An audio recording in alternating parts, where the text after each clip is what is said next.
Акчасын алды, коюп жиберди. Тиги машинаны, будан алдын 2 машинаны коюп жиберди. Булар шабашниктер да, бул жерге радар менен туруп алган. Бул жерде чындыгында пешоход бар. Бул жерде 60-та жүрүш керек. Эми анча-мынча могул жерде 70-те жүрүп коет. Негизи 80-ге чыкпайт, 70-тен өтүп, кичине ушундай жүрөт да. Жол жакшы болгон үчүн. Анан ушул жерде жанатан бери мен видео тарткычыңды карап отурдум. Бир да протокол толтурган жок. Бир 20дай машинаны тостум. 20 машинанын бирине да протокол толтурган жок. Азыр уже видео тартардын алдында эле 3 машинанын катарынан коюп жиберди. Келди, акчасын алды, коюп жиберди.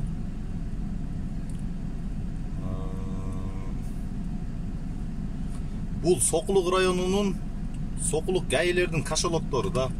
Бул Сокулук гаилери вообще эле эшек жайлоого чыгып кеткен да буларчы.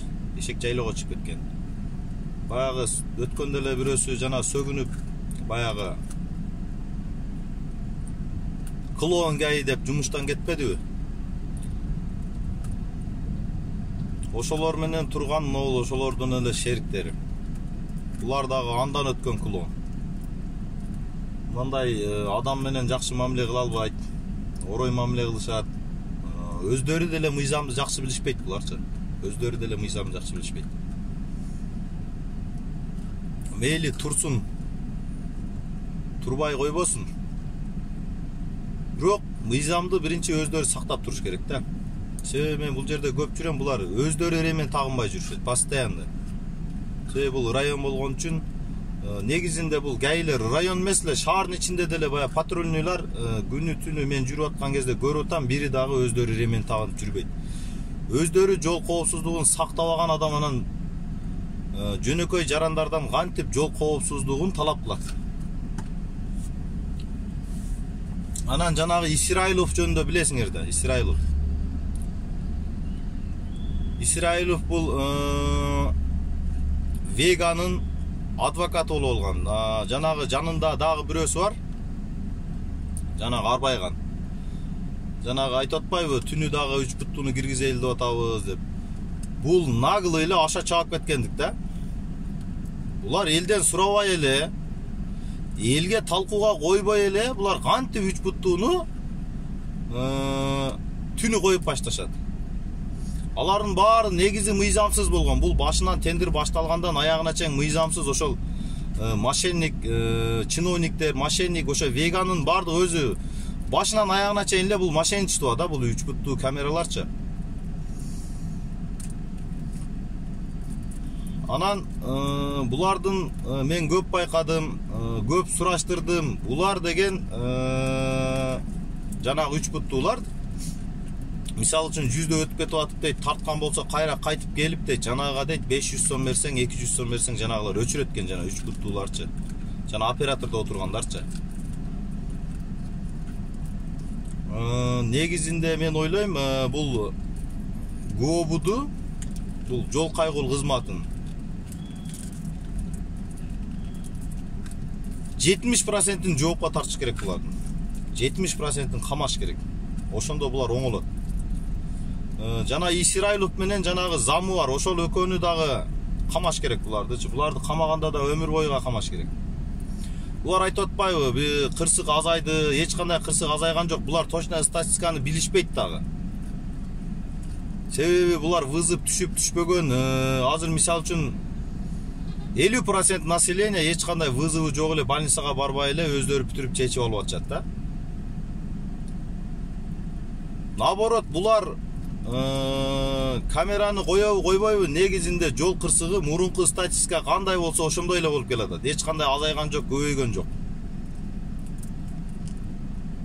Булар алдап атпайбы? Мамлекетти алдап атат, элди алдап атат. Биз ушундай коопсуз азайды. Жанагында да гана МВДнын зам министри айтып атпайбы? Жана депутаттарга өзүнчө бакырып атпайбы? Мага дейт элдер дейт жалпылап, мага адам өмүрү керек депчи. Адам өмүрү керек болсо, ошол жерде креслодо отурбай көчөгө чыгып кыдырбайбы? Знактарды жакшына койбойбу? талапка жооп бере турган кылбайбы бардык жерлерди. Мисалы үчүн мына знактар көрүнбөйт көп жерде. Могул мына азыр мен сиздерге могул жерде бир знак көрүнүп атат, сиздерге көрүнбөйт экен. Бул знак негизи могул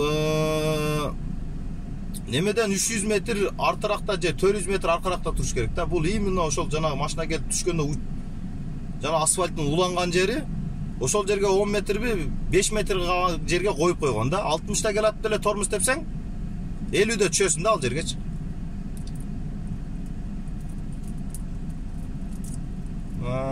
Эмне дейбиз? Булар эч кандай сабак албай атат. Анан булар ойлоп атат окшойт, биз эч кандай текшербейт, бизде эч кандай жоопкерчиликсиз калабыз биз депчи.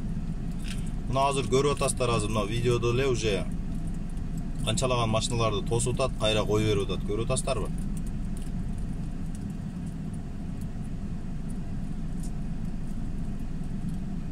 Себеби радар менен тосуп атат булар. Жөнөкөй тосуп аткан жок. Бул Сокулук ГАИнин кашалоктору да. Кашалоктору. Бизнес центр ачып алган бул ГАИлерчи. Жогорусунан баштап район жөнөкөй жол позицияларына чейин.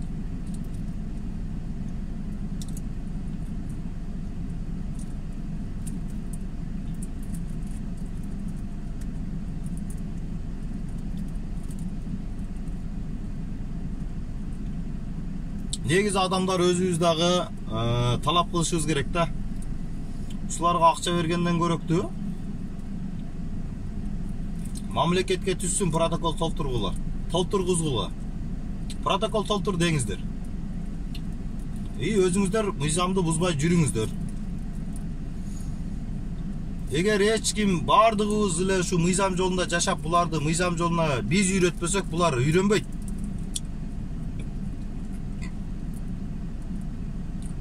Мына уже ана степти коюп жиберди, мына протоколда толтурган жок. Акчасын алды, коюп жиберди.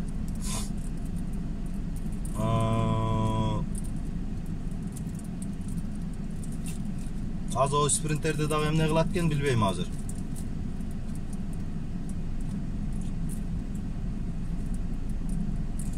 Булардын көп эле каршы болуп атпайбы? Сен эмне үчүн бизди тартасың, эмне үчүн жаман көрөсүң дейт да. Маселе жаман көрүштү эмес, маселе булар мыйзамды сакташ керек. Мына фитте дагы келди булардын кашалогучу. Азыр акчаны салат дагы кетет, бул фиттеги ана формада келди. ГАИнин формасында келди, могу фитте, кара фиттечи.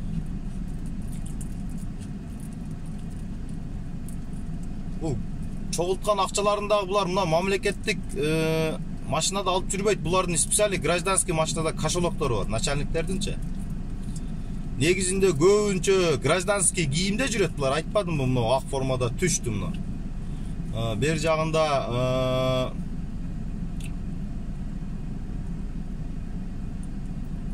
кара формада кийип отурат. Монсу түштү чардайып делой.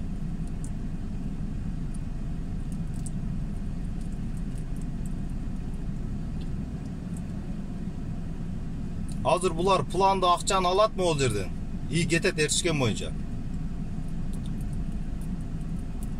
Негизинде улуттук коопсуздук кызматында деле ушулар менен иштешип, ушулардан доля алгандар көп экен. Ушулар менен билет экен алар бардыгын элечи.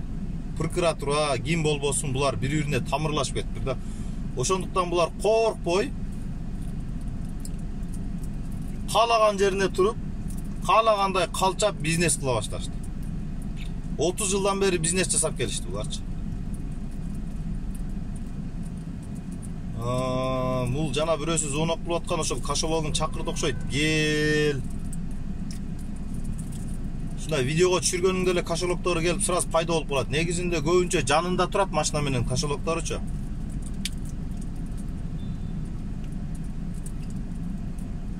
Могул фитти мен будан 1 ай алдын тартканмын айландырып.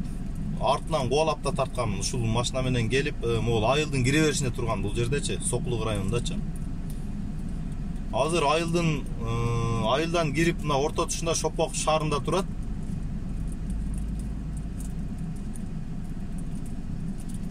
бир протокол толтурганын көрбөдүм да ушулардынчы.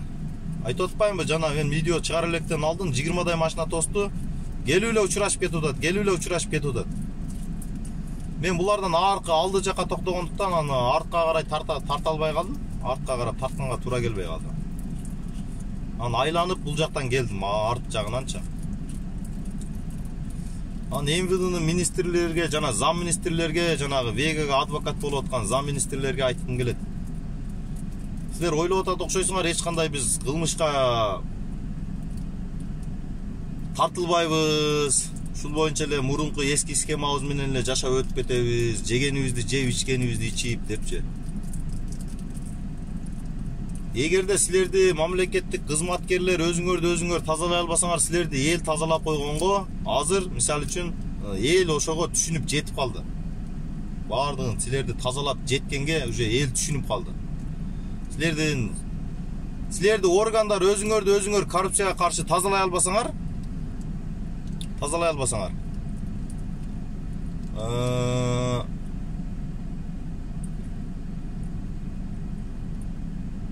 эл тазалап койгонго азыр мүмкүнчүлүк бар. Ошону унутпагыла.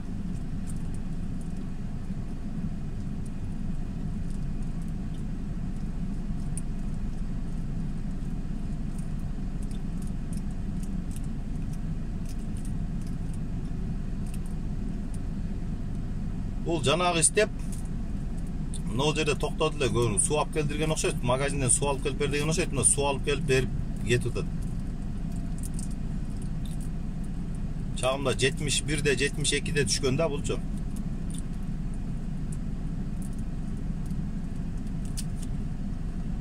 Ушундай кыргыз элим, биз оңолбосок, биз оңолууга аракет кылбасак, булар оңолбойт. Булар формачан каракчы, формачан мошенник болуп кеткен. Буларчы формачан бизнесмендер булар. Анан дагы бир өкүнүчтүү жери, булар ушунча акча, ушундай коррупциялашкан, ушундай акча күнүнө түшүп турат экен. Мен билгенимен бул ар бир машина күнүнө 5000 сомдон төлөп турат экен начальниктерине. Бул тастыкталган маалымат, булар бул ушу өздөрүнүн эле коллегалары айткан, булардын алардын атын айта албайм. Ар бир машинадан нарядка чыкканда 5000 сомдон күнүнө начальнигине төгүп турат экен. Эмне үчүн ошол 5000 сомду мамлекетке төкпөйт күнүнө? Мамлекеттин машинасын минип атат, мамлекеттин бензини кетип атат. Дагы бир өкүнүчтүү жери, бул бизде транспорт министри бар, баягы миллиондор жеген, только доллар менен жегендерчи. Анан эмне үчүн булар качан гана айтсаң, знак жөнүндө айтсаң, ушу транспорт министрлигине күнөөлөп тура берет да.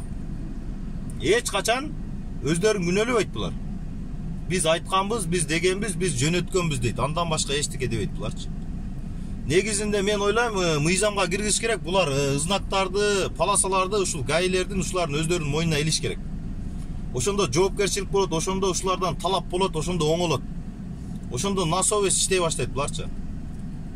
Себеби буларга азыр кандай гана нерсе айтпа, жол жөнүндө айтпа, знак жөнүндө айтпа, белгилер жөнүндө айтсаң эле булар транспорт министрлигине, транспортниктерге күнү айтып тура берет, ошолорду күнөөлөлө. Биз айтканбыз, биз билбейбиз, ошолор коет деп элечи. Негизинде жолду тосуп, жолдо жеп аткан булар болуп атат. Жолду транспортниктер салып атат. Эмне дейсиң дагы?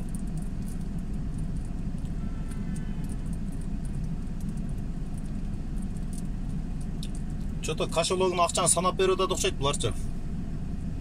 Кошелогун акчаны санап берип атат.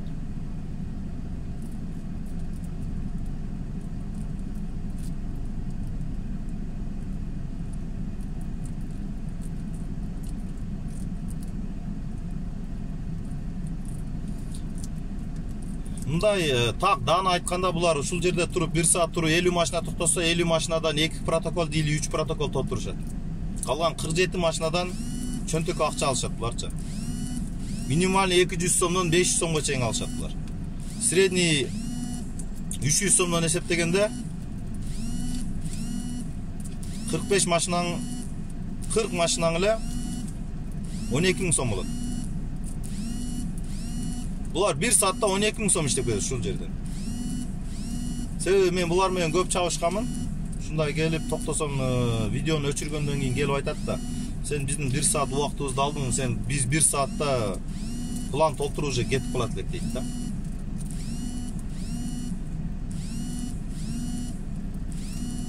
Негизинде баардык күнөө өзүбүздө болуп атат. Ошолорго акча берип, эмне десе ушундай кылып жаман үйрөткөнбүз. Негизинде ошол 60 деген жерде 60та жүрсөң 80ге чыкпай. 80ге чыкпай. Ошол 300 сомдук бензин менен сен андан көп жерге барасың. 60та эле жүрсөң 80де эмес. Ушуларга берген 500 сомдук бензиндичи.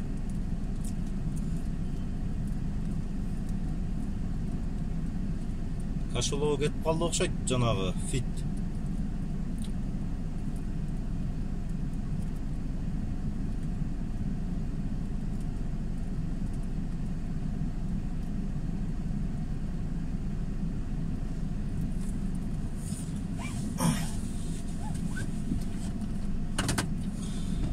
Az жандан өткөнгө аракет кылабыз. Секин радарынан бери татканга аракет кылайынчы. Сиздерге точно даны так көрсөткөн.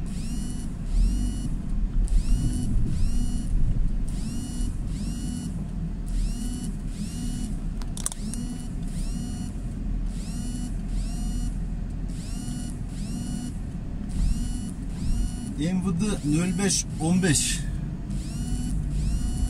Kaldı.